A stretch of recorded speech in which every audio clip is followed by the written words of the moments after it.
And likewise, Allah is upon us to show gratitude for sacrifices that are made for us. And amongst those who made sacrifices for us are the companions of the Messenger of Allah, sallallahu alayhi wa sallam, wa radiyallahu anhu ajma'in. Indeed, they sacrificed for us, ibad Allah. And from the examples of that sacrifice which they made for us is that which took place during the Battle of Uhud. During the Battle of Uhud, barakallahu fikum, it is said that 70 of the Sahaba lost their lives. 70 of the companions were killed during this battle. And amongst the companions that were killed during the Battle of Uhud is Abdullah ibn Haram. Abdullah ibn Haram, who was the father of Jabir ibn Abdullah, radiyallahu ta'ala. He, radiyallahu anhu, was killed during the Battle of Uhud, and the Messenger of Allah, sallallahu alayhi wa sallam, said concerning him, فَذَلَكَ مَلَائِكَةُ تُذِلُّهُ بِأَجْنِحَتِهَا حَتَّى رُفِعَ. Radiyallahu anhu, the angels were elevating him with their wings until he reached the heavens, until his soul reached the heavens. Likewise, amongst those who lost their life and sacrificed their life for you and for me during this battle, during the Battle of Uhud, is the great companion Hamdullah ibn Abi Amir. Hamdullah ibn Abi Amir, he's known as Ghasil al-Malaika. He is the one who the angels washed his body. And why did the angels wash his body? Because when the call was made for battle, he was inside of his home along with his wife, doing that which husbands and wives do. And he heard the Messenger of Allah, sallallahu alayhi wa sallam, make the call to jihad in the path of Allah tabaraka wa ta'ala. So he left. He left in a state of janabah. And he went and he gazed the enemy and he fought until he was killed. And the Prophet alayhi salam, he clarified and informed that the angels washed his body. Likewise, in this battle, amongst those who sacrificed for me and for you and paid the ultimate price and gave his life was the great Sahabi Sa'd ibn Rabi'a. Sa'd ibn Rabi'a, radiyallahu anhu. He is the one who the Messenger of Allah, sallallahu alayhi wa sallam, had joined between him and Abdul Rahman ibn Auf in brotherhood for the sake of Allah tabaraka wa ta'ala.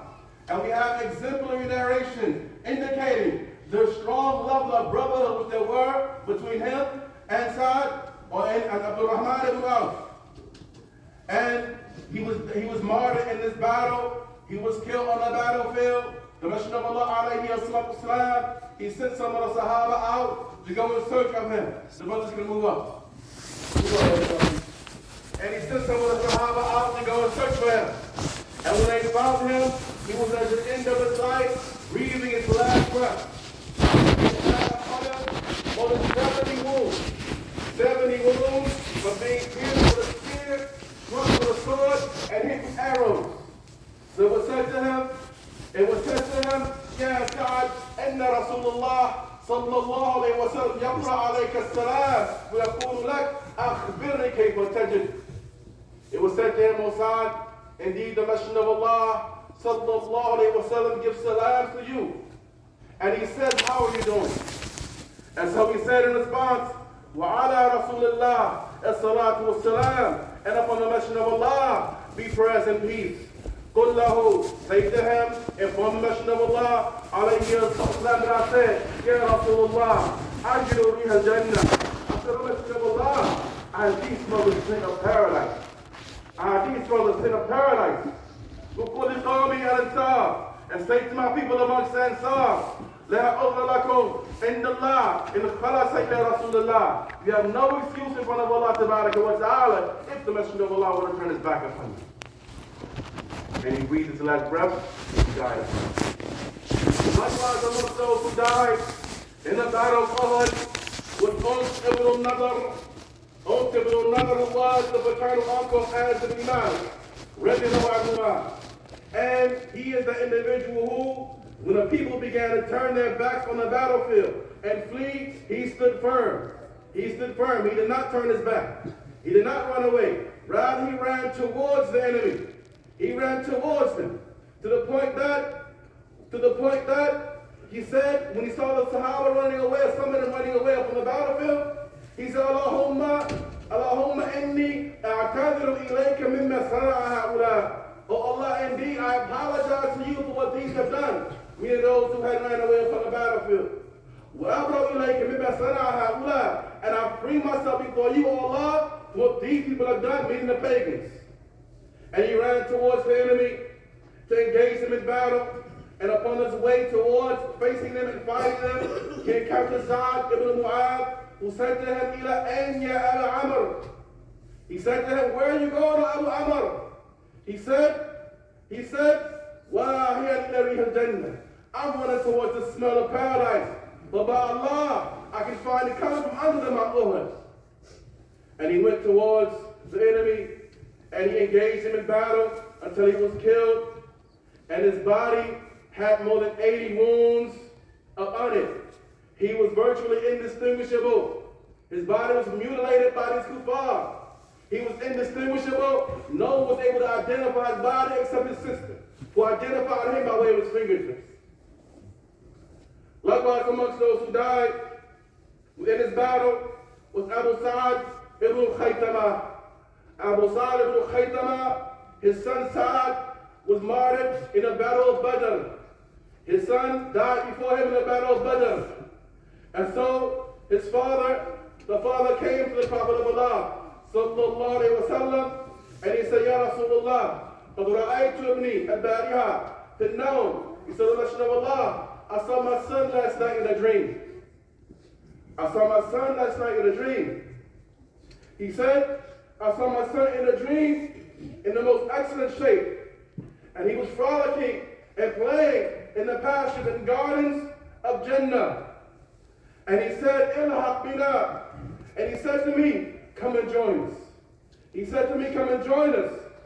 He said, you come and join us, but by Allah, I found what my Lord had promised me to be true. And so he said, so I woke up this morning, O Messenger of Allah, having a strong desire to join my son. So make dua to Allah, supplicate to Allah that I should die as a martyr. And so the Messenger of Allah alayhi supplicated for him. And even though he was an old man and his bones had become old, he said, I love that I should meet my Lord. So supplicate to Allah for this for me. And he died up in this battle. When the battle of Uhud, some of the companions, they put their lives on the line for the Messenger of Allah sallallahu alayhi wa sallam. They sacrificed their own safety. They sacrificed their own skin for the Messenger of Allah sallallahu alayhi wa sallam. So here we have Talha. We have Abu Talha radiallahu anhu. He stood in front of the Messenger of Allah alayhi salam. He stood directly in front of him, shooting arrows at the enemy. He was shooting arrows at the enemy. And any time the Messenger of Allah sallallahu alayhi wa sallam stuck his head around so he can see what was going on, Abu Talha said to him, Ya Rasulullah, bi abi anta wa ummi, Ya Rasulullah. If my mother and father be sacrificed for you, Messenger of Allah, don't look up. Don't look up, lest one of their arrows should strike you. For I would rather my neck is struck before your neck is struck. And likewise, Abu Dujana, that great Sahaba Jaleel, he sacrificed himself for the Messenger of Allah sallallahu alayhi wa sallam. And when the battle became hot, and the pagans, they were shooting their arrows directly at the Prophet of Allah, trying to take him out, trying to kill him. Abu Dujana stood in front of him, and he took all of those arrows. He hugged the Messenger of Allah alayhi salam, covering him up so that he would not be injured, and he took every single arrow right in his back until he died. May Allah Ta'ala have mercy upon the companions. May Allah Ta'ala be pleased with them. أقول ما سمعتم واستغفر الله لي ولكم فاستغفروه إنه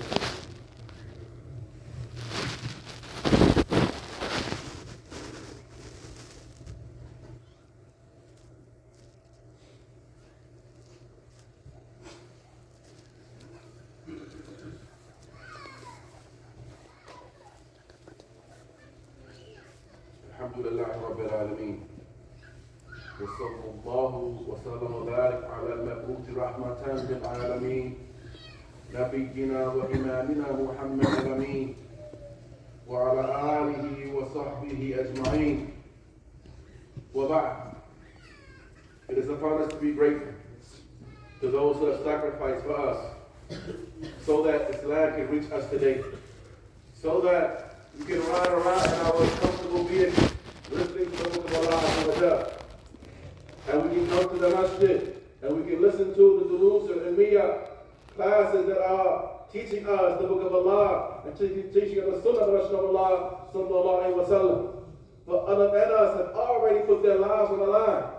Other than us have already sacrificed. All we have to do is reap the benefits. All we have to do is reap the benefits and be thankful. And be thankful. It's come on the authority of Abdul Rahman ibn Jubair ibn Nufayr. And what he reported from his father, that he said, "Jalasna ila al-Miqdad yawm."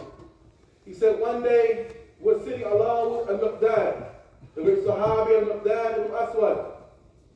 فَمَرَّ بِهِ رَجُلٌ, when a man passed by him, and he said, "Tuba لِهَاتَيْنِ الْعَيْنَيْنِ اللَّتَيْنِ رَأَتَا رَسُولُ اللَّهِ صَلَّى اللَّهُ عَلَيْهِ وَسَلَّمَ وَاللَّهِ لَوَدَّدْنَا أَنَّ رَأَيْنَا مَا رَأَيْتَ." This man passed by al-Miqdad ibn Aswad, the great companion, and he said, "Tuba," making a supplication. Tuba is a tree in paradise, or it means all types of glad tidings. Tuba for these two eyes that have seen the Messenger of Allah sallallahu alaihi wasallam. For by Allah, we wish we could have seen what you've seen and witnessed what you have witnessed. The narrator, he said, I like what he said. The narrator himself, he said, I like what he said. But I did not find that he said anything except khair. However, that's what turned towards the man.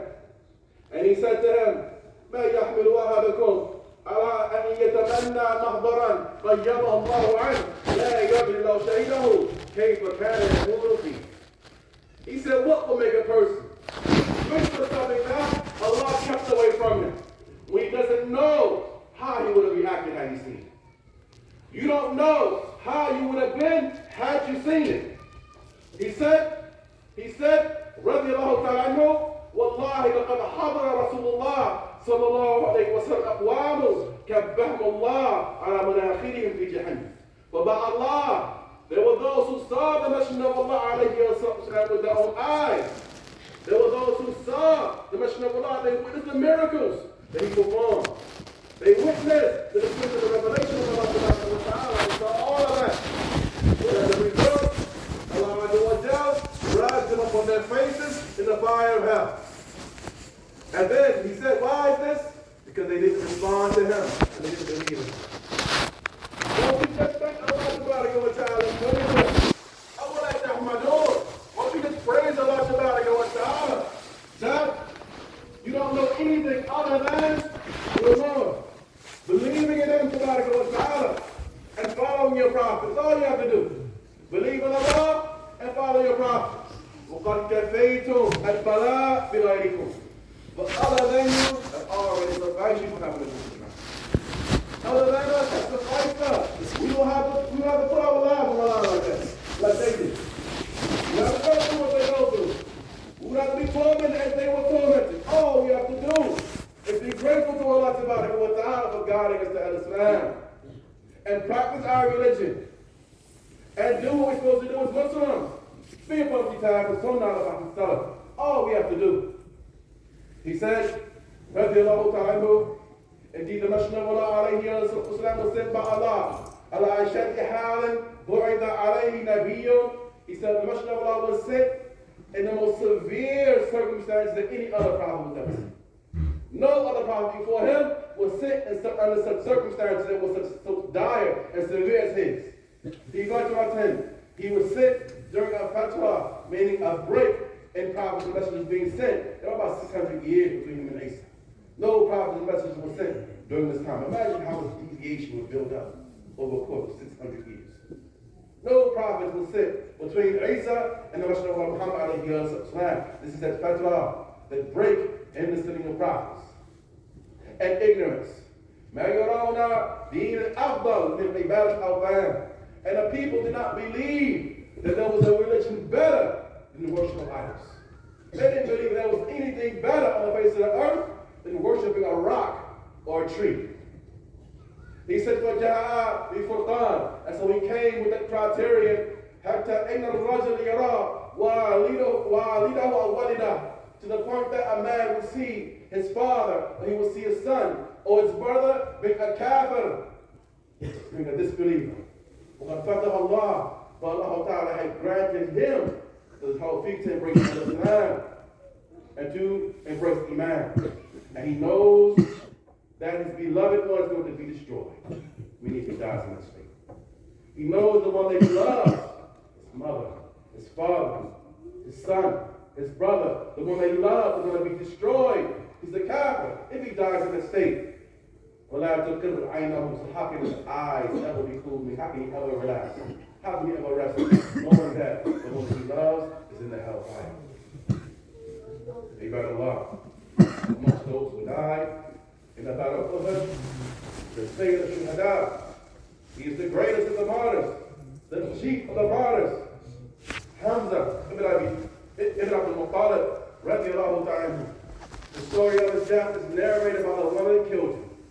The story of his dying is narrated by the one that did it. Wahshi from Habasha. Wahshi the slave, the Abyssinian slave. He narrates how he killed Hamza by saying, I've killed the best of the people and I've killed the worst of the people. He narrates, and we pick up the story where he mentioned that he had just seen Hamza take down another man, as Hamza was a warrior. Hamza was a warrior in the path of Allah Ta'ala. And he had just watched Hamza strike down another man. He described it as being the kind Hamza died. He hit that man until that man became like yesterday. He still even exists no more. And he said, I wait and wait for him. I wait and wait for Hamza close to a rock. And when he drew near to me, I threw my spear. And my spear went into his navel and came out of his buttocks. And he died, and that was the end of my contract. That this was a contract to kill him. So that was the end of my contract. And so he says, so when the people went back, I went back. And I resided in Mecca for a while until we heard about the spread of Islam. And when Islam began to spread, I left and I went to Ta'if. And so the Messenger of Allah, he was sending emissaries to Ta'if. He was sending people to Ta'if. And someone came to Ta'if, and I heard by way of that person that the Prophet of Allah, he does not kill those who come to him seeking mercy. He does not kill those who come to him seeking mercy. And so I went out to him, sallallahu alaihi wasallam. And when he saw me, when he saw me, when he saw me, he said, you are Wahshi. And so I said, no, I'm Wahshi. He said, Anta qatalta Hamza. He said, you killed my uncle Hamza. And I said to him, but kana min al-amr ma balamak. He said, the story is exactly as you have heard. So the Prophet ﷺ, he said, well then, how's your face with me? Your face reminds me of Hamza. You didn't take vengeance upon him, rather, how's your face with me? Because your face, it reminds me of Hamza. And so he said, and so I left. But once the Messenger of Allah passed away, sallallahu alayhi wa sallam, and Musaylama al-Kadhdhab came out and emerged, claiming prophethood. Then he said, I went out and I said to myself, perhaps I will kill this man to make up for what I've done by killing my uncle, the Messenger of Allah, sallallahu alayhi wa sallam. And so I went out in the battle along with the Muslims. And when his affair became known, I hunted him down. And I found him standing by a wall. I found him standing by a wall, being a tall man, looking as though he was a camel that was thirsty, about to drink something, but his head was drooped down. And so I threw my spear at him, and my spear struck him between his chest, and it came out from between his shoulders. And after I had done this, another man amongst the Ansar came out and struck him with the sword. This is how he died. Ibad Allah. Looking kind to the Messenger of Allah, radiallahu anhu ajma'een, their sacrifice for us. How grateful are we for their sacrifice? How do you treat your Islam, which they gave their lives for, so that it can reach you today? How do you conduct yourself in practice of your religion? May Allah Ta'ala make us better.